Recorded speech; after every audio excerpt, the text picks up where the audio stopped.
जय हिंद everyone, welcome back to our channel cadet words academy. मेरा नाम है प्राची सामवाल। आज हम अपनी पॉलिटी की नई क्लास करेंगे जिसमें हम फीचर्स ऑफ कॉन्स्टिट्यूशन पढ़ेंगे। क्या पढ़ेंगे? फीचर्स ऑफ कॉन्स्टिट्यूशन, संविधान की विशेषताएं। तो हम स्टार्ट करते हैं। जो नए जुड़े हैं वो चैनल को सब्सक्राइब कर देना और इसकी पीडीएफ के लिए अपना टेलीग्राम ग्रुप ज्वाइन कर लेना। तो हम अपनी क्लास को स्टार्ट करते हैं। इसमें हम पढ़ेंगे संविधान की विशेषताएं।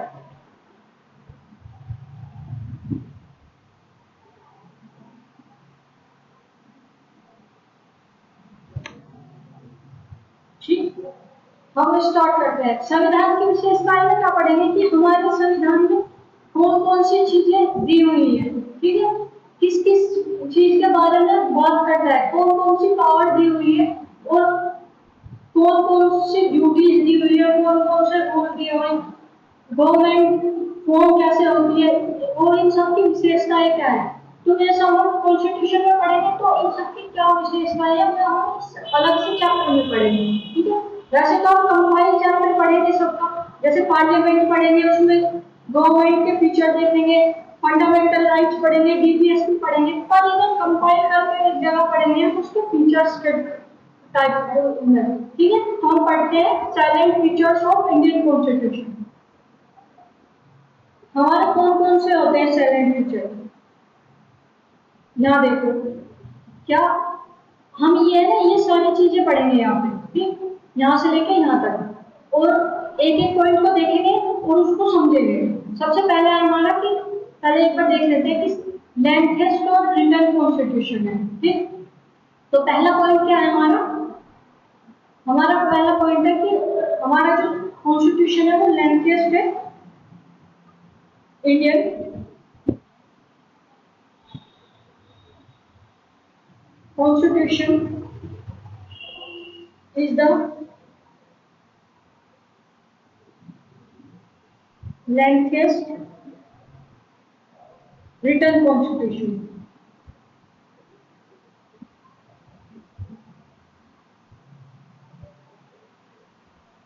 इसका क्या मतलब है?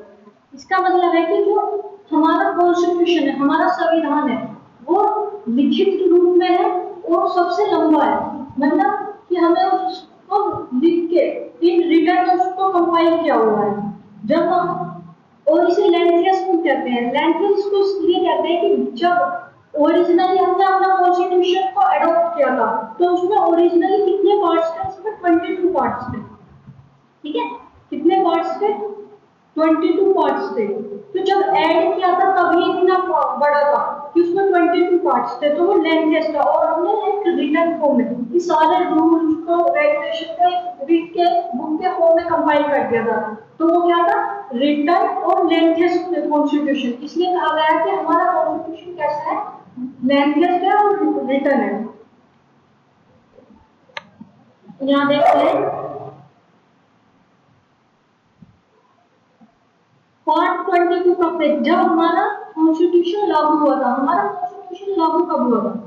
हमने अपने प्रीएम्बल में पढ़ा था ना कि हमारा जो कॉन्स्टिट्यूशन है, अब 9 हमारे उसमें कितने पार्ट्स हैं? 9 कॉन्स्टिट्यूशन में अब हमारे हैं 25 पार्ट्स हैं। और जब हमने ओरिजिनली अपने कॉन्स्टिट्यूशन को लिया था तो तब इसमें कितने पार्ट्स थे? तब कितने थे? तब 22 थे। तो यही बात बोल रहा है कि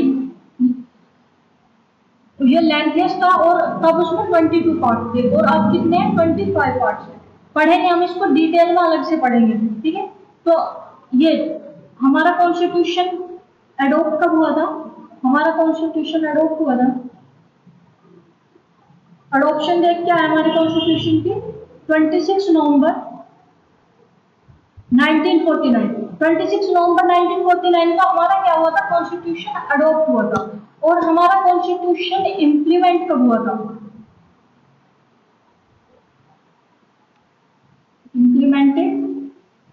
implemented on 26 जनवरी 1950।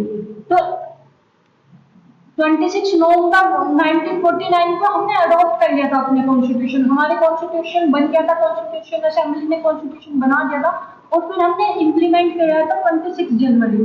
26 जनवरी को इसलिए किया था कि 26 जनवरी को एक इम्पोर्टेंट इवेंट हुआ था कि जब हमने पहली बार रावी नदी पे अपना फ्लैग झंडा फहरा के ये कहा था कि हम नई इंडिपेंडेंट देश बनेंगे, तो उसी डेट को हम रिमाइंड रखने के लिए हमने 26 जनवरी 1950 को अपना कॉन्स्टिट्यूशन को इम्प्लीमेंट कर दिया था। ठीक है, और सबसे पहला जो यूएसए था जिसका रिटर्न कॉन्स्टिट्यूशन था, ठीक है, पहला देश कौन सा था जिसका रिटर्न कॉन्स्टिट्यूशन था, वो था यूएसए। और ब्रिटेन का कैसा कॉन्स्टिट्यूशन था ये पूछ लेते हैं। ठीक है, ब्रिटेन का कैसा था, ब्रिटेन का था अनरिटर्न।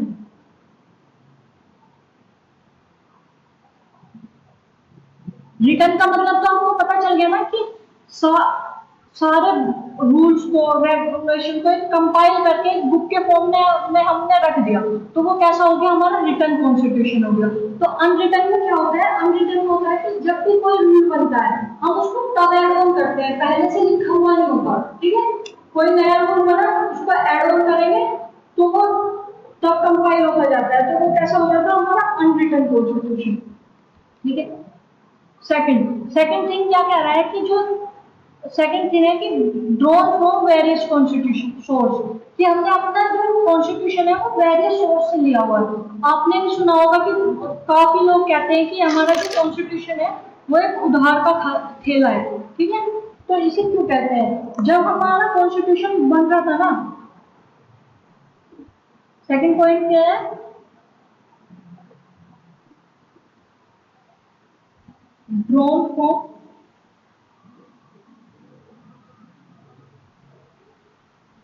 वेरियस सोर्स, कि हमने अलग अलग सोर्सेज से लिया है। तो इसका क्या मतलब है, जब हमारा कॉन्स्टिट्यूशन बन रहा था तो हमारी कॉन्स्टिट्यूशन असेंबली में 60 देशों का कॉन्स्टिट्यूशन पढ़ा था। कितनी कंट्रीज का, 60 कंट्रीज।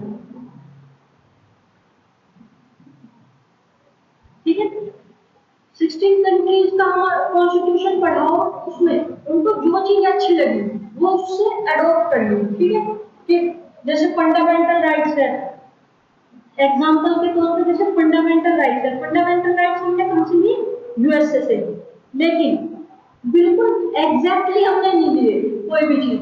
हमने क्या किया कि जो भी हमारे देश के अकॉर्डिंग में रूल हो सकते हैं उसको अपने अकॉर्डिंग मॉडिफाई किए और उसको तब ऐड किया। मतलब जैसे यूएसए ने राइट्स दिए हुए थे तो हमें वो कॉन्सेप्ट अच्छा लगा कि हमारे सिटीजन के पास कुछ राइट होने चाहिए, तो वे राइट्स हमने अपने सिटीजन्स को भी दिए, तो इस तरह से वो अडॉप्ट कर लिया गया।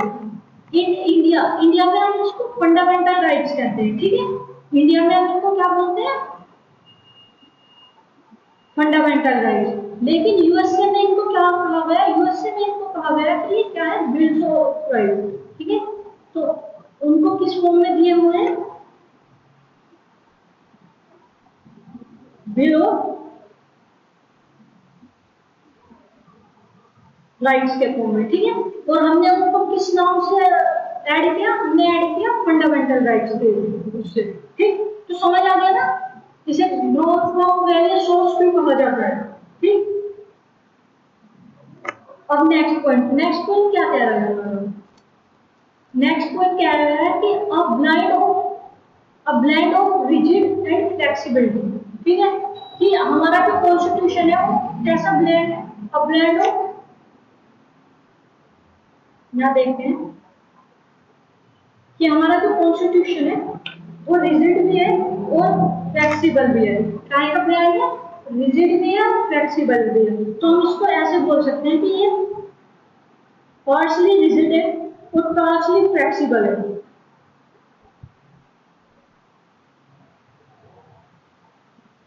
Partially rigid and partly flexible.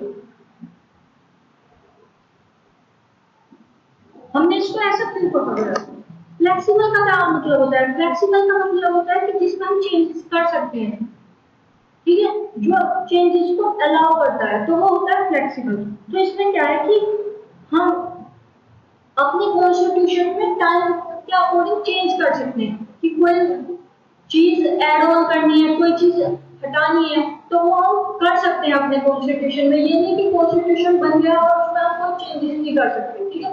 कुछ चीज ऐड भी कर सकते हैं, कुछ चीज हटा भी सकते हैं। जैसे हमने अपने उसमें पढ़ा था ना, 1 मिनट,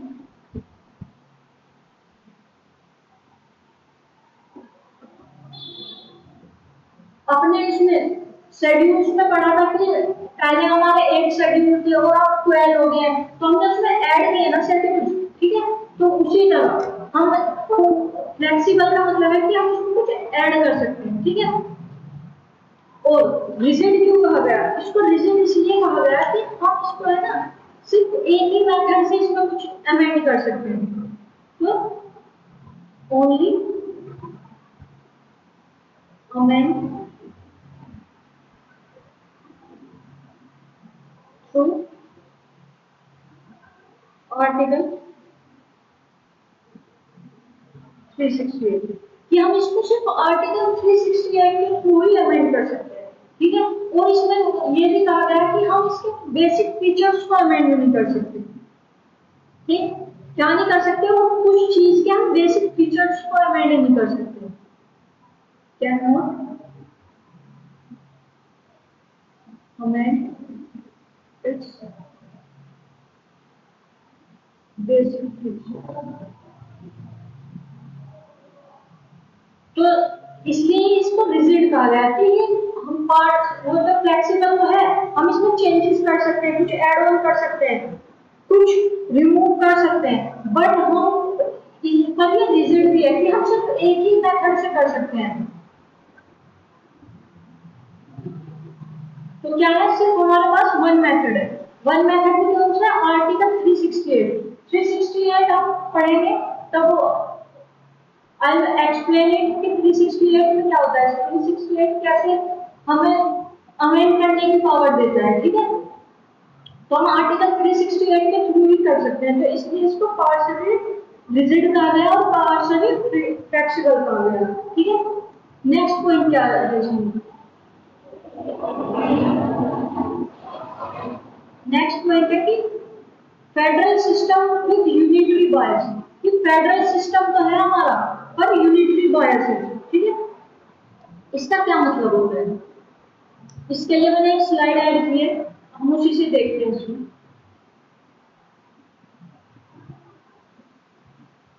पहले हम फीचर्स देखते हैं कि फेडरल के क्या फीचर्स होते हैं फेडरल सिस्टम के और यूनिटरी सिस्टम के, फिर हम इजीली इनको है ना अंडरस्टैंड कर पाएंगे कि ऐसा क्यों कहा गया। फेडरल सिस्टम,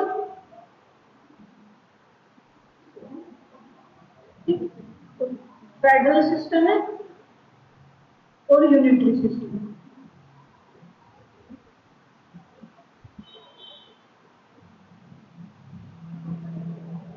फेडरल सिस्टम में क्या होता है कि डुअल गवर्नमेंट एग्जिस्ट करती है, सेंट्रल लेवल पर भी और स्टेट लेवल पर भी। कैसी गवर्नमेंट एग्जिस्ट करती है? Dual government. सिर्फ ऐसा नहीं है कि सेंटर सेंटर गवर्नमेंट है, स्टेट की सिर्फ स्टेट की गवर्नमेंट है, दोनों है, सेंटर भी है और स्टेट गवर्नमेंट भी है, स्टेट लेवल पे भी है। तो क्या होता है? डुअल गवर्नमेंट एग्जिस्ट करती है। पर यूनिटरी का क्या फीचर है? यूनिटरी का है कि सिर्फ सिंगल गवर्नमेंट एग्जिस्ट करती है, ठीक है। और दूसरा क्या फीचर है? दूसरा फीचर है कि सुप्रीम कॉन्स्टिट्यूशन है, कि फेडरल, जहां पे फेडरल सिस्टम होगा ना, वहां कॉन्स्टिट्यूशन कैसा होगा? कैसा होगा? सुप्रीम होगा, ठीक। सबसे ऊपर हम कॉन्स्टिट्यूशन को मानेंगे। और यूनिटरी में क्या होगा कि हम कॉन्स्टिट्यूशन को सुप्रीम मान भी सकते हैं और नहीं भी मान सकते, ठीक है। मे और may not supreme constitution. Federal में क्या होगा? फेडरल में होगा कि जो हमारा कॉन्स्टिट्यूशन होगा ना, वो रिटन फॉर्म में होगा, ठीक। कैसा होगा? रिटन फॉर्म में होगा। और यूनिटरी में कैसा होगा? यूनिटरी में होगा कि रिटन हो भी सकता है और नहीं भी हो सकता, रिटन फॉर्म में भी हो सकता है हमारा कॉन्स्टिट्यूशन और अनरिटन भी हो सकता है। नेक्स्ट, नेक्स्ट फेडरल में क्या होता है, फेडरल में जो कॉन्स्टिट्यूशन होता है ना वो रिजिड होता है, ठीक है। अभी हमने पढ़ा था कैसा है हमारा, रिजिड भी है फ्लेक्सिबल भी। तो और यूनिटरी में क्या होता है, यूनिटरी में रिजिड भी हो सकता है फ्लेक्सिबल भी हो सकता है, ठीक। तो दोनों में से कोई सा भी हो सकता है।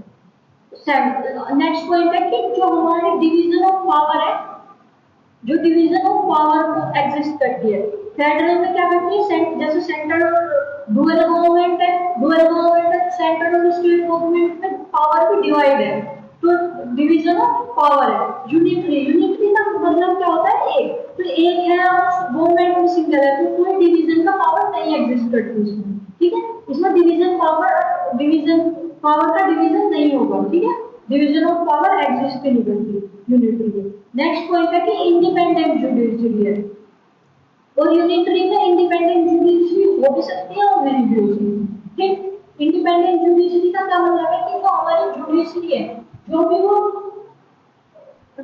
मतलब उसके जो भी क्षेत्र अधिकार है वे उसके हैं, उसमें कोई भी central government, state government, legislature, executive हमारे इंटरफेयर नहीं करेगी, वो इंडिपेंडेंट है, अपना काम अपने अकॉर्डिंग करेगी, तो वही होती है हमारी इंडिपेंडेंट जुडिशरी। लेकिन यूनिटरी में इंडिपेंडेंट हो भी सकती है नहीं भी हो सकती, ठीक।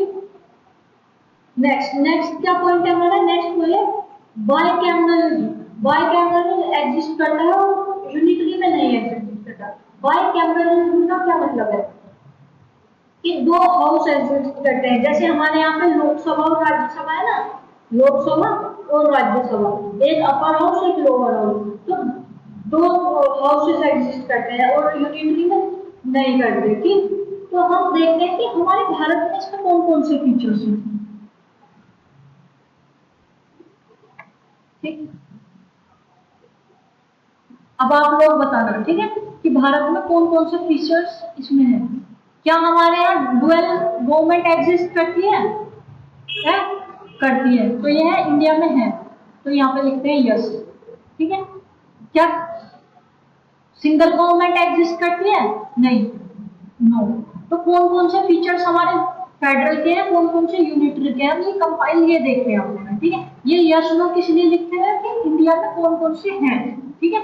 ये तो पहले तो था कि फेडरल सिस्टम में क्या होता है, यूनिटरी में क्या होता है। अब यस नो से हम क्या पता करेंगे कि इंडिया में कौन कौन से होते हैं कौन से नहीं होते, ठीक।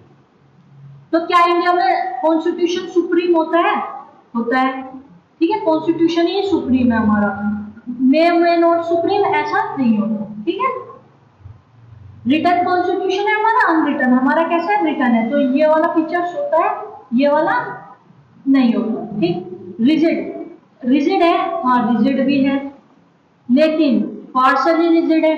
तो फ्लेक्सिबल भी है, हाँ फ्लेक्सिबल भी है, तो इसमें से रिजिड भी हो सकता है और हमारा रिजिड भी है फ्लेक्सिबल भी है, तो ये वाला फेडरल का भी पॉइंट है हमारे उसमें और यूनिटरी का भी, ठीक है। नेक्स्ट नेक्स्ट क्या है कि division of power, division of power है, हाँ है, डिवीजन ऑफ पावर हैगी, तो यहाँ पे नो हो जाएगा, ठीक। इंडिपेंडेंट जुडिशरी है, हाँ है, जुडिशरी तो हमारी इंडिपेंडेंट ही है, यहाँ पे नो हो जाएगा।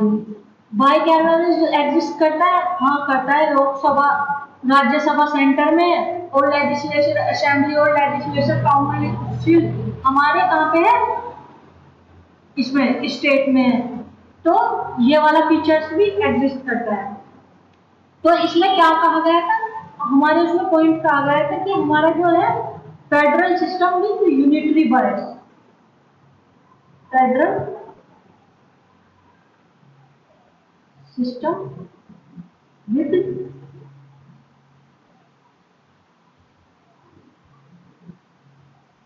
यूनिटरी बायस, तो हमारा फेडरल सिस्टम है पर थोड़ा सा यूनिटरी की तरफ भी झुका हुआ है। वो आपको पता चल गया ना कि फ्लेक्सिबल और रिजिड वाले पॉइंट्स की वजह से हमारा हल्का सा झुकाव वहां पे है, यूनिटरी की तरफ भी है, तो ये पॉइंट क्लियर हो गया ना। और एक बहुत इंपॉर्टेंट पॉइंट है जो एग्जामिनर भी काफी बार पूछता है कि हमारा, और क्या है कि हमारा हम फॉलो तो क्या करते हैं फेडरल सिस्टम की, फेडरल सिस्टम की सारी विशेषताएं हमारे कॉन्स्टिट्यूशन में देखने को मिलती है भाई। डुअल गवर्नमेंट है, सुप्रीम कॉन्स्टिट्यूशन है, रिटन कॉन्स्टिट्यूशन है, रिजिड कॉन्स्टिट्यूशन। तो ये सारी पावर देखने को मिलती है, बट वर्ड फेडरल हमारे कॉन्स्टिट्यूशन में कहीं भी यूज नहीं हो रहा है। तो no use of word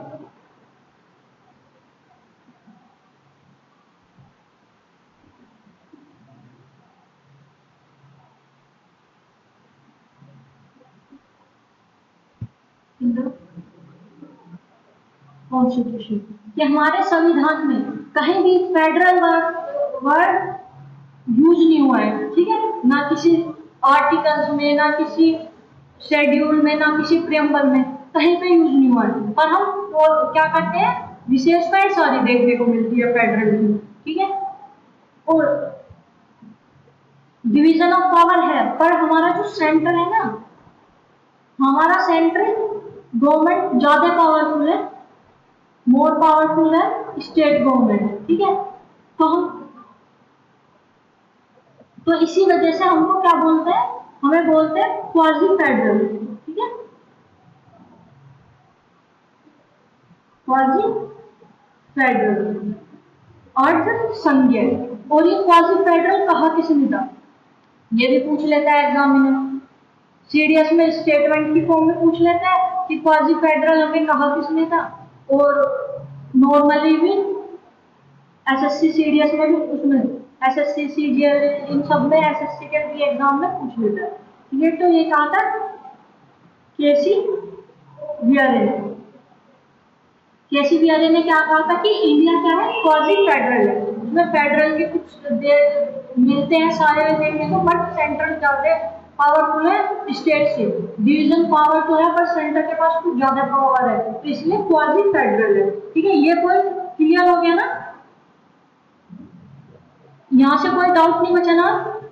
next point पे चलते हैं। नेक्स्ट पॉइंट क्या कहता है, फोर्थ पॉइंट हो गया ना, अब हमारा फिफ्थ पॉइंट है। फिफ्थ पॉइंट कहता है पार्लियामेंट्री फॉर्म ऑफ गवर्नमेंट, ठीक है। फिफ्थ पॉइंट क्या कहता है हमारा, parliamentary form of government. Parliamentary form of government का क्या मतलब है, कि हम कैसी गवर्नमेंट फॉर्म वो करते हैं, हमारे यहाँ कैसी गवर्नमेंट है, पार्लियामेंट्री।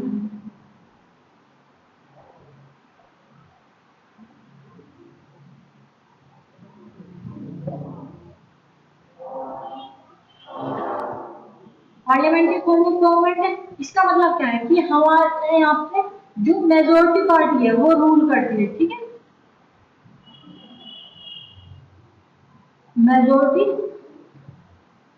पार्टी रूल, कि लोकसभा के इलेक्शन होते हैं और उसमें जो सी भी पार्टी मेजोरिटी में होती है वही देश को चलाती है, वही लीड करती है देश को। तो पार्लियामेंट्री फॉर्म ऑफ गवर्नमेंट में क्या होता है कि इलेक्शन होते हैं, जो भी पार्टी मेजोरिटी में होती है वही गवर्नमेंट बनती है, तो उसको बोलते हैं पार्लियामेंट्री फॉर्म ऑफ गवर्नमेंट। और इसका पार्लियामेंट्री फॉर्म ऑफ गवर्नमेंट का एक सबसे इंपॉर्टेंट फीचर है, क्या है important feature,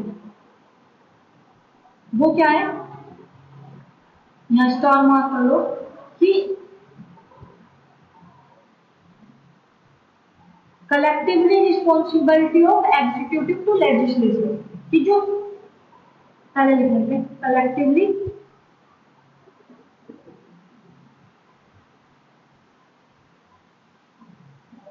responsibility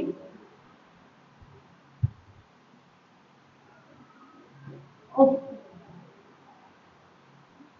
executive to legislature, ठीक है। कि हमारी जो एग्जीक्यूटिव है, एग्जीक्यूटिव में हम में क्या होना है, जो काउंसिल ऑफ मिनिस्ट्री है, जो काउंसिल ऑफ मिनिस्ट्री है वो लेजिस्लेचर को कलेक्टिवली रिस्पॉन्सिबल है, और हमारी काउंसिल ऑफ मिनिस्ट्री किसको, लोकसभा को कलेक्टिवली रिस्पॉन्सिबल होती है। तो एग्जीक्यूटिव में कौन आ गया, काउंसिल ऑफ मिनिस्ट्री, और लेजिस्लेचर में कौन आ गया, हमारी लोकसभा। तो ये वाला सबसे इंपॉर्टेंट फीचर है हमारी पार्लियामेंट्री फॉर्म ऑफ गवर्नमेंट। और पार्लियामेंट्री फॉर्म ऑफ गवर्नमेंट में क्या होता है, presence of nominal and real head, क्या पाया जाता है, presence of nominal real head, कि नॉमिनल और रियल हेड दोनों पाए जाते हैं। नॉमिनल हेड कौन होता है? नॉमिनल हेड हमारे यहाँ पे कौन होता है? नॉमिनल हेड होता है हमारे यहाँ प्रेसिडेंट। कौन होता है? प्रेसिडेंट। और रियल हेड कौन होता है? रियल हेड होता है पीएम। प्रेसिडेंट को नॉमिनल हेड क्यों बोलते हैं? प्रेसिडेंट को नॉमिनल हेड इसलिए बोलते हैं कि जो हमारी काउंसिल ऑफ मिनिस्टर होती है, जो भी हमारा प्रेसिडेंट काम करता है, वो काउंसिल ऑफ मिनिस्टर के एडवाइस से करता है। ठीक है, जो काउंसिल ऑफ मिनिस्ट्री उसको एडवाइस देगी वही काम प्रेसिडेंट करेगा, तो इसलिए वो नॉमिनल हेड हो गया। और पीएम रियल हेड क्या हो गया? कि जो हमारी काउंसिल ऑफ मिनिस्ट्री है उसका हेड पीएम होता है, तो इसलिए वो क्या हो जाएगा? हमारा रियल हेड हो जाएगा। ठीक है, और प्रेसिडेंट उसकी सलाह से करता है काम, तो वो हो जाएगा उसका नॉमिनल हेड। ठीक, और ये है ना, ये जो फीचर्स देखा था, ये काउंसिल ऑफ मिनिस्ट्री लोकसभा को कलेक्टिव रिस्पॉन्सिबल होती है। ये हमें पता कहां से चलता है? ये पता चलता है, एक नो कॉन्फिडेंस मोशन होता है, नो कॉन्फिडेंस मोशन। अगर नो कॉन्फिडेंस मोशन आ जाता है किसी भी एक मिनिस्टर के अगेंस्ट, या प्रेसिडेंट उसके पीएम के अगेंस्ट, प्रेसिडेंट के नहीं पीएम के अगेंस्ट, पीएम के अगेंस्ट आ जाएगा, या काउंसिल ऑफ मिनिस्ट्री के किसी भी एक मिनिस्टर के अगेंस्ट आ जाएगा, तो है ना, अगर नो कॉन्फिडेंस मोशन आया और वो पास हो गया और पीएम हट गए, मान लो मोदी के खिलाफ आया और नो कॉन्फिडेंस मोशन आया और वो पास हो गया, तो मोदी रिजाइन दे देंगे, तो सिर्फ मोदी ही रिजाइन नहीं देंगे, तो कौन देगा? पूरी काउंसिल ऑफ मिनिस्ट्री रिजाइन देगी, तो कलेक्टिवली रिस्पॉन्सिबिलिटी होगी वो, तो इसलिए कलेक्टिवली रिस्पॉन्सिबल होती है। ठीक है, ये पॉइंट भी समझ आ गया ना? नेक्स्ट पॉइंट देखते हैं हम, और क्या बोलते हैं हम इसको? ये पॉइंट क्या था? पॉइंट 5 था, देन पॉइंट 6 हम बोलते हैं कि हमारा जो कॉन्स्टिट्यूशन है वो बेसिक लॉ और सुप्रीम लॉ है।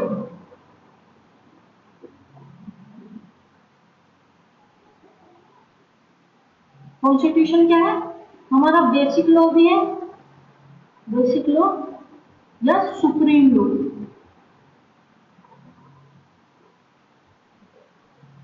बेसिक लॉ और सुप्रीम लॉ क्यों बोलते हैं इसको? या फिर बोल देते हैं इसको, एक टर्म और यूज करते हैं कि highest law of the land.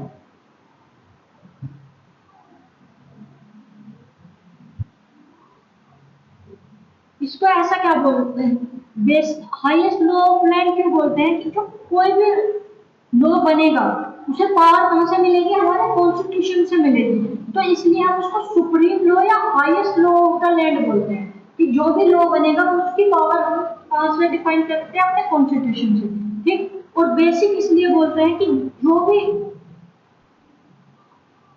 भी रूल बनेंगे, ठीक है, वे अकॉर्डिंग टू कॉन्स्टिट्यूशन होंगे या नहीं होंगे, ठीक, उनको हम चेक करते हैं। ठीक है, चेक करते रहते हैं, जैसे जुडिशियल रिव्यू में थ्रू। ठीक है, तो अगर वो कॉन्स्टिट्यूशन के अकॉर्डिंग होंगे तो उनको कंटिन्यू करेंगे, और अगर नहीं होंगे तो उन्हें नल और वॉइड डिफाइन कर देंगे, तो इसलिए इनको बेसिक और सुप्रीम लॉ बोला जाता है कॉन्स्टिट्यूशन। ठीक, नेक्स्ट चलते हैं, नेक्स्ट हम अपने पॉइंट पे चल रहे हैं। नेक्स्ट पॉइंट क्या करता है?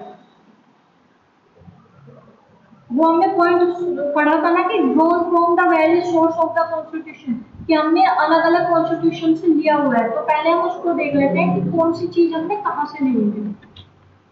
ठीक,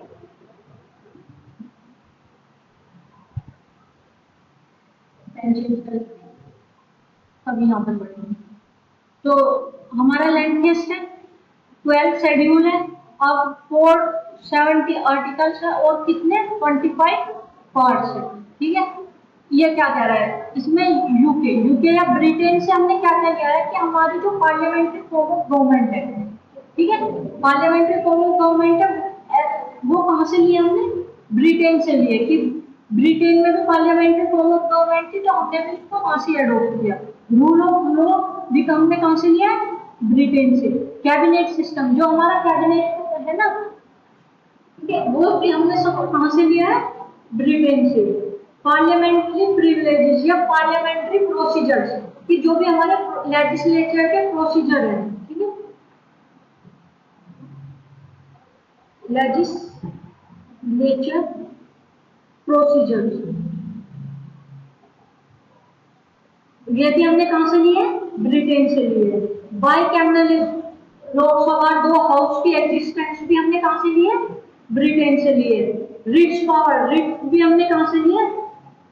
ब्रिटेन से लिए। रिट्स के थ्रू हम वो करते हैं, न्याय समीक्षा करते हैं, तो कि हम सिंगल सिटीजन है, कि हम सिर्फ भारत के सिटीजन है, किसी स्टेट यूपी एमपी या हरियाणा के सिटीजन नहीं है, सिर्फ इंडिया के सिटीजन है। ये भी हमने कहां से लिया? ब्रिटेन से लिया है, ठीक है। नेक्स्ट है आयरलैंड। आयरलैंड से क्या लिया हमने? डीपीएस पे अपने डायरेक्टिव प्रिंसिपल्स लिए कहां से? आयरलैंड से लिए। मेथड ऑफ प्रेसिडेंशियल इलेक्शन, कि जो हमारा प्रेसिडेंट का इलेक्शन है, पीआरएसटी जो मेथड होता है ना, जो मेथड होता है वो कहां से लिया है हमने? वो भी आयरलैंड से लिया है। और राज्यसभा में नॉमिनेशन, हमारा प्रेसिडेंट है ना, राज्यसभा के 12 मेंबर्स को नॉमिनेट करता है, तो वो भी हमने कहां से लिया? आयरलैंड से लिया। नेक्स्ट ऑस्ट्रेलिया से क्या लिया? ऑस्ट्रेलिया से हमने कंकरेंट लिस्ट ली है, ठीक है। कंकरेंट लिस्ट कौन सी थी? हमने शेड्यूल में पढ़ा था ना, कंकरेंट लिस्ट कौन सी थी? एक सेंट्रल लिस्ट थी, एक स्टेट लिस्ट थी, एक कंकरेंट थी, जिसमें स्टेट और गवर्नमेंट, सेंट्रल गवर्नमेंट और स्टेट गवर्नमेंट दोनों रूल बनाती है, ठीक है। हमने ज्वाइंट सिटिंग कहां से ली है? ज्वाइंट सिटिंग में हमने ऑस्ट्रेलिया से ली है। ज्वाइंट सिटिंग में क्या होता है कि अगर कोई बिल पास कराना है और वो हो नहीं रहा, तो हम दोनों हाउस को एक साथ बैठाएंगे और उस पर डिस्कस करके ज्वाइंट सिटिंग बैठा के उस बिल को पास कर देंगे। पर कुछ केसेस में ज्वाइंट सिटिंग नहीं होती, तो वो हम पढ़ेंगे आगे, ठीक है। नेक्स्ट हमने कहां से लिया? Next government of India act 1935। कुछ चीजें हमने गवर्नमेंट ऑफ इंडिया एक्ट 1935 से लिए, मैक्सिमम चीजें हमने यहाँ से ली। क्या लिया? फेडरल स्कीम ली है, कि फेडरल स्कीम का क्या मतलब है कि जो भी सेंट्रल स्टेट के रिलेशन डिफाइन करेंगे, वो हमने कहां से लिया? गवर्नमेंट ऑफ इंडिया एक्ट 1935 से। जो गवर्नर का ऑफिस है वो भी हमने यहाँ से लिया है। जुडिशरी हमने यहाँ से लिया है 1935 वाले एक्ट से। पब्लिक सर्विस कमीशन, कि पब्लिक सर्विस कमीशन होगा, ये भी कहां से लिया है? 1935 से। इमरजेंसी के प्रोविजन, कि इमरजेंसी लग सकती है, आपातकाल के जो भी प्रोविजन है वो कहां से लिया है? गवर्नमेंट ऑफ इंडिया एक्ट से। एडमिनिस्ट्रेशन डिटेल, कि हम कैसे एडमिनिस्ट्रेशन करेंगे, तो वो सारी डिटेल कहां से ली हमने? गवर्नमेंट ऑफ इंडिया एक्ट से, ठीक है। नेक्स्ट हमने यूएसए से क्या क्या लिया है? यूएसए से क्या लिया है? यूएसए से हमने फंडामेंटल राइट्स लिए। फंडामेंटल है इंडिपेंडेंट जुडिशरी, कि हमारी जुडिशरी कैसी है? इंडिपेंडेंट है। हमने जुडिशियल रिव्यू लिया है यूएसए से। रिमूवल ऑफ जज, कहा के हाई कोर्ट और सुप्रीम कोर्ट के जज का रिमूवल, कि उनको रिमूव कैसे करेंगे, आपको हमने कहां से लिया है? यहाँ से, यूएसए से। इम्पीचमेंट ऑफ प्रेसिडेंट, प्रेसिडेंट का इम्पीचमेंट होते हैं। इम्पीचमेंट मतलब हम कि हम प्रेसिडेंट को कैसे हटाएंगे, वो कहां से लिया हमने? यूएसए से। और जो वाइस प्रेसिडेंट की पोस्ट होती है वो भी हमने कहां से लिया? यूएसए से। यूएसएसआर, यूएसएसआर मतलब रशिया, ठीक। यूएसएसआर से हमने क्या लिया है? आइडिया ऑफ जस्टिस, जस्टिस के आइडिया हमने प्रीएम्बल में पढ़ा था ना, कि justice social economical political justice हमने कहां से लिए? यूएसएसआर से, ठीक है। नेक्स्ट कनाडा से हमने क्या लिया? कनाडा से लिया कि स्ट्रॉन्ग सेंट्रल फेडरेशन सिस्टम, कि फेडरेशन तो है, डिवीजन ऑफ पावर है, सेंट्रल स्टेट का रिलेशन है, बट क्या है? सेंटर हमारी स्ट्रॉन्ग है, तो वो हमने कहां से लिया? कनाडा से। रेजिडेंट पावर कहां से लिया? कनाडा से हमने।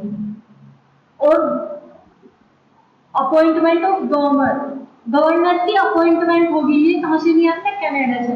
ऑफिस ऑफ गवर्नर, गवर्नर का ऑफिस होगा, ये हमने कहां से लिया था? गवर्नमेंट ऑफ इंडिया एक्ट 1935 से। बट कि उसकी गवर्नर की अपॉइंटमेंट होगी सेंटर के थ्रू, ठीक है, बाय सेंटर, बाय सेंटर। तो ये कहां से लिया है हमने? कनाडा से लिए।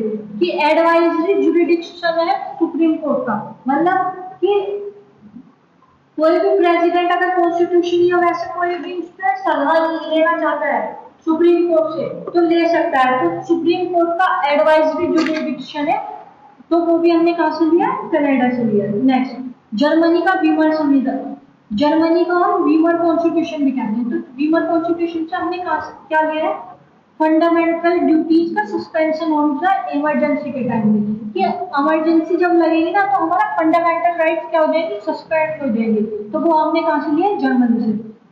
नेक्स्ट, साउथ अफ्रीका से क्या लिया है, साउथ अफ्रीका से लिया है प्रोसीजर ऑफ अमेंडमेंट, कि हम अमेंडमेंट कैसे करेंगे। जो आर्टिकल 368 पढ़ा था ना हमने, आर्टिकल 368, तो वो कहाँ, उसमें जो भी अमेंडमेंट का प्रोसीजर है वो कहाँ से लिया हमने, साउथ अफ्रीका से।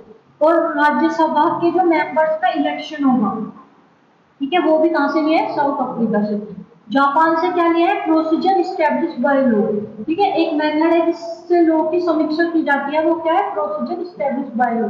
तो वो क्या कहाँ से लिया है, जापान से। फ्रांस से क्या लिया है, फ्रांस से हमने पेपर में पढ़ा था ना कि idea of justice, idea of liberty, equality और फ्रेटर्निटी का आइडिया हमने कहां से लिया है, फ्रांस से।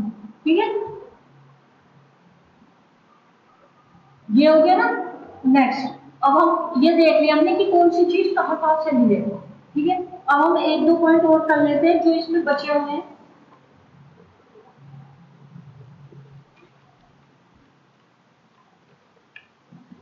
अब हम पहले अपने फर्स्ट पेज पे जाते हैं जहां से हमने पढ़ना स्टार्ट किया था। ठीक है, तो लेंथियस्ट कॉन्स्टिट्यूशन हो गया, ड्रोन फ्रॉम वेरियस सोर्स हो गया, रिजिड एंड फ्लेक्सिबल हो गया, फेडरल सिस्टम हो गया, पार्लियामेंट्री फॉर्म ऑफ गवर्नमेंट हो गया। ठीक है, जुडिशरी सुप्रीम है, ये समझा दिया। इंटीग्रेटेड एंड इंडिपेंडेंट जुडिशरी, ये करेंगे अभी। ठीक है, फंडामेंटल राइट्स, फंडामेंटल राइट्स हैं हमारे कॉन्स्टिट्यूशन में कि हमने मौलिक अधिकार दिए हुए हैं अपने सिटीजन्स को। तो ये क्या है, फंडामेंटल राइट। फंडामेंटल राइट है कौन सा, पार्ट 3 में है, और आर्टिकल 12 टू 35 तक है, 12 से 35 तक है। ठीक, फिर DPSP, directive principles of state policy, DPSP है जो पार्ट 4 में है, जो हमारे स्टेट, जो हमारी गवर्नमेंट को बोलते हैं कि इन चीजों को ध्यान में रख के काम करो। ठीक है, लॉ बनाओ। तो ये क्या है, डीपीएसपी है। और इसमें आर्टिकल है 36 टू 51। फिर फंडामेंटल ड्यूटीज है, फंडामेंटल ड्यूटीज है, फंडामेंटल ड्यूटीज हमने बाद में ऐड करी थी, जो पार्ट 4A में है, और आर्टिकल 51A है, और ये ऐड कर हुई थी 42 कॉन्स्टिट्यूशन अमेंडमेंट एक्ट से 1996। ठीक है,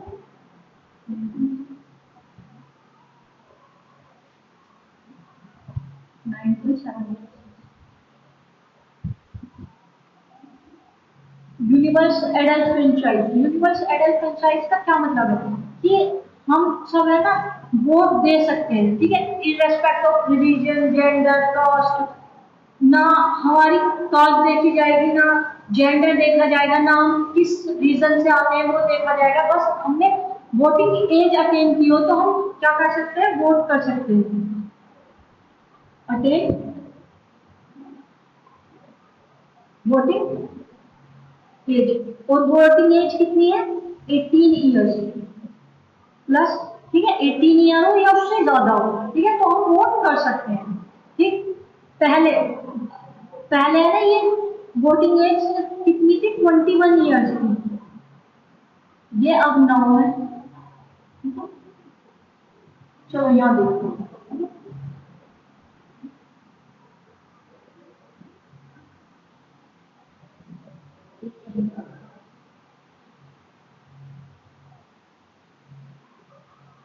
ये क्या रहा है कि यूनिवर्सल एडल्ट फ्रेंचाइज, कि हम ने सबको वोट देने का हक है, वोट देने का हक है मतलब, तो हमने क्या करी हो, वोटिंग एज अटेन की हो, अटेन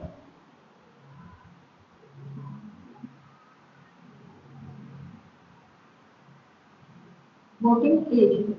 और अब वोटिंग एज कितनी है, नाउ कितनी है, 18 ईयर्स एंड अब अबाउट, कि या तो कोई 18 साल का हो या उससे ऊपर का जो भी इंसान हो वो वोट कर सकता है। लेकिन अर्ली जब हमारा कॉन्स्टिट्यूशन लागू हुआ था तब ओरिजिनली कितनी थी? ओरिजिनली थी ये 21 ईयर, ठीक है, 21 ईयर्स की, जो कि 61 कॉन्स्टिट्यूशन अमेंडमेंट एक्ट 1989, इससे है ना हमने क्या कर दी थी, इस 21 ईयर को क्या कर दिया था, 18 ईयर कर दिया था, ठीक है। पहले ओरिजिनली 21 ईयर थी, फिर 61 कॉन्स्टिट्यूशन अमेंडमेंट किया, उससे क्या करती 18 कर दी, ठीक है। लेकिन जब ब्रिटिशर के टाइम पे है ना हमें इस तरह वोटिंग का राइट नहीं था, उन्होंने 3 बेसिस पे वोटिंग राइट दिए हुए थे, इस पे टैक्स, प्रॉपर्टी और एजुकेशन, कि कौन कितना टैक्स भरता है, कितनी प्रॉपर्टी है, कितना एजुकेटेड है, तो उसी हिसाब से हमें वोटिंग राइट्स मिलते थे, ठीक है। लेकिन अब ऐसा नहीं है, अब कैसा है कि आपने 18 ईयर एज हो आपकी और या उससे ज्यादा हो आप वोट कर सकते हैं, ठीक है। नेक्स्ट क्या है, नेक्स्ट बोल रहा है कि सिंगल सिटीजनशिप, किस हम पूरे देश के कि हमारे पास सिटीजनशिप होगी, हम किसी भी स्टेट के सिटीजन नहीं होंगे, सिर्फ सिंगल होगी, चाहे सिर्फ इंडियन होगी। जैसे यूएसए में क्या है, यूएसए में इंडिया के साथ साथ वो यूएसए में अपने कंट्री के साथ साथ अपने स्टेट के भी सिटीजन है, बट इंडिया में ऐसा नहीं है, इंडिया में सिर्फ भारत के ही सिटीजन है, ठीक। ये हो गया इमरजेंसी प्रोविजन, कि हमारे इमरजेंसी प्रोविजन भी दिए हुए हैं। इमरजेंसी प्रोविजन कौन से पार्ट में दिए हुए हैं, हमारे कॉन्स्टिट्यूशन के पार्ट 18 और आर्टिकल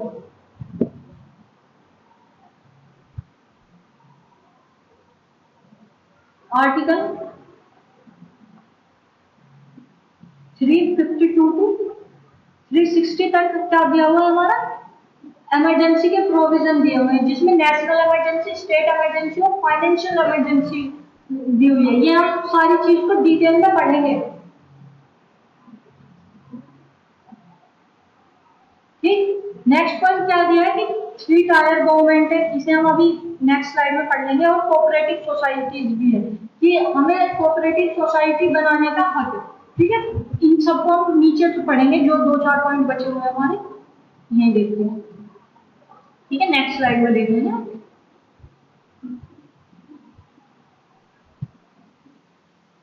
इस स्लाइड में क्या दिया हुआ है कि हमारे फीचर्स कैसे हैं, कि हम डुअल गवर्नमेंट है, रिटर्न कॉन्स्टिट्यूशन है, बाइकैमरल है, सिंगल कॉन्स्टिट्यूशन है, हमारा सिर्फ इंडिया का ही है कॉन्स्टिट्यूशन है, स्टेट का अलग अलग कॉन्स्टिट्यूशन नहीं है, सिंगल सिटीजनशिप है, ऑल इंडियन जुडिशरीज है, ठीक है, ऑल इंडिया सर्विसेज है, इमरजेंसी प्रोविजंस है, तो ये सब है, फंडामेंटल राइट्स है, ठीक है। डीपीएसपी दिए हुए हैं, फंडामेंटल ड्यूटीज है, जो स्वर्ण सिंह कमेटी के रिकमेंडेशन पे बनी थी। सेकुलर स्टेट है, कि हमारा वो क्या है, सेकुलर है, धर्मनिरपेक्ष है, हमने प्रियम्बल में पढ़ा था ना सेकुलर वर्ड, ठीक है, जो 42 कॉन्स्टिट्यूशन अमेंडमेंट से ऐड हुआ था, किससे, 42 से, 42 कॉन्स्टिट्यूशन अमेंडमेंट एक्ट से ऐड किया गया है। यूनिवर्सल एडल्ट फ्रेंचाइज है, ठीक है, क्या है, universal adult franchise 61 constitution amendment act से क्या कर दी थी, 18 ईयर एज कर दी थी, ठीक है। सिंगल सिटीजन है हम, इंडिपेंडेंट जुडिशरी है, मतलब इंडिपेंडेंट बॉडीज है, कुछ बॉडीज है जो इंडिपेंडेंट है, जैसे कैग है, वो ऑडिट करती है गवर्नमेंट के खर्चे, इलेक्शन कमीशन है, वो देखती है कि इलेक्शन फेयर हो, ठीक है। ऐसी इंडिपेंडेंट कुछ बॉडी है जिसमें गवर्नमेंट का इंटरफेयर नहीं है, ठीक है। थ्री थ्री टायर गवर्नमेंट है, थ्री टायर गवर्नमेंट का क्या मतलब है, थ्री टायर गवर्नमेंट का मतलब है कि थ्री टायर गवर्नमेंट, ठीक, 3 लेवल पे गवर्नमेंट है, कितने लेवल पे, 3 लेवल पे गवर्नमेंट है हमारी, ठीक है। पहली सेंटर पे, सेंट्रल गवर्नमेंट, फिर स्टेट गवर्नमेंट है, स्टेट गवर्नमेंट है, एंड देन हमारी लोकल गवर्नमेंट, ठीक है, क्या है हमारी लोकल गवर्नमेंट। तो पहले जब ओरिजिनली है ना सिर्फ सेंट्रल और स्टेट पे गवर्नमेंट थी, ठीक है, लोकल गवर्नमेंट नहीं थी, लेकिन हमने अपने शेड्यूल में पढ़ा था ना कि हमने क्या करा था, पंचायत और म्यूनसिपैलिटी को ऐड किया था। ठीक, तो वही है, वो लोकल गवर्नमेंट भी अब एग्जिस्ट करती है हमारे यहाँ पे। तो क्या क्या ऐड किया था हमने, पंचायत और म्यूनसिपैलिटी। पंचायत क्या है, हमारे विलेजेस गांव में काम करती है, म्यूनसिपैलिटी कहाँ करती है, हमारे शहरों में काम करती है। ठीक, पंचायत को हमने कौन से अमेंडमेंट से किया था, 73 कॉन्स्टिट्यूशन अमेंडमेंट है 1992 में से, और इसमें 11 शेड्यूल ऐड किया था।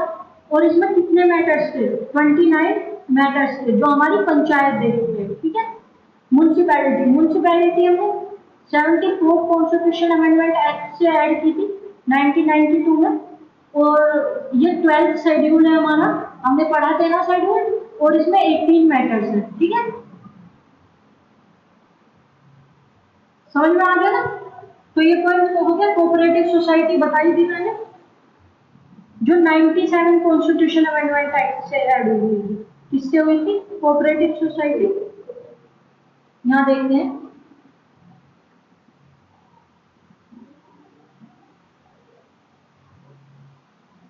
कोऑपरेटिव सोसाइटी हुई थी हमारी 97 कॉन्स्टिट्यूशन अमेंडमेंट एक्ट हुआ था जो 2011 में हुआ था, जिससे है ना कोऑपरेटिव सोसाइटी के बारे में ऐड किया गया था। इसमें पार्ट 9 भी क्या ऐड हुआ, पार्ट 9 भी ऐड किया था। और इसमें है ना कोऑपरेटिव सोसाइटी का जिक्र हमारे आर्टिकल 19 के क्लोज 1 के सब क्लोज सी में भी दिया हुआ है, जो फंडामेंटल राइट्स में आता है। ठीक है, और इसका जिक्र कोऑपरेटिव सोसाइटी का जिक्र हमारे डीपीएसपी के आर्टिकल 43 डी में भी है। ठीक है, तो ये कोऑपरेटिव सोसाइटी का जिक्र है, और ये हमने 9 भी ऐड किया था कोऑपरेटिव सोसाइटी के लिए। ठीक, यहाँ से हो गया ना। अब सिर्फ एक पॉइंट बचा है इसमें, इसमें पॉइंट बचा है कि इंडिपेंडेंट और इंटीग्रेटेड जुडिशरी। इसका क्या मतलब है, लास्ट पॉइंट है हमारा,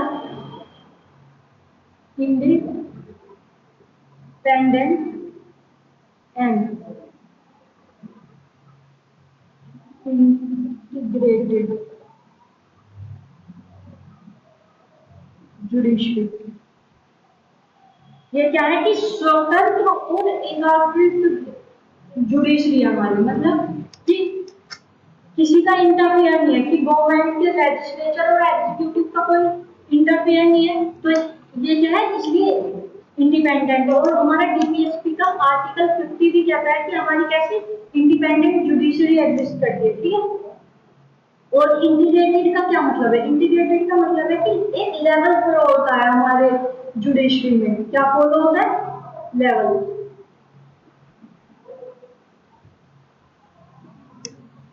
टॉप से टॉप टू बॉटम।